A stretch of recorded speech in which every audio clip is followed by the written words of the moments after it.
প্ৰতিবাদকাৰীৰ সন্মুখত হাৰ মানিবলগীয়া হ'ল বাংলাদেশৰ হাছিনা চৰকাৰে। ইতিমধ্যে বাংলাদেশৰ প্ৰধানমন্ত্ৰী পদৰ পৰা পদত্যাগ কৰি দেশ এৰি পলায়ন কৰিছে শেখ হাছিনাই।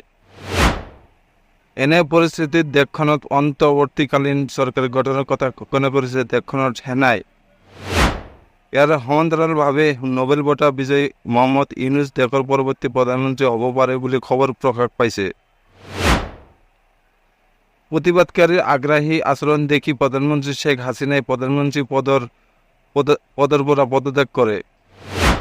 পদত্যাগ আৰু দেশ এৰি যোৱাৰ পিছত বাংলাদেশৰ সেনা প্ৰধান জেনেৰেল ৱাকাৰ উজ্জামানে ঢাকাত ঘোষণা কৰে যে এতিয়া বাংলাদেশত গঠন হ'ব অন্তৱৰ্তীকালীন চৰকাৰ।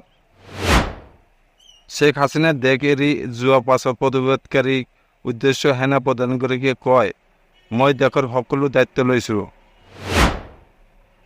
অনুগ্ৰহ কৰি আপোনালোকে সহযোগ কৰক।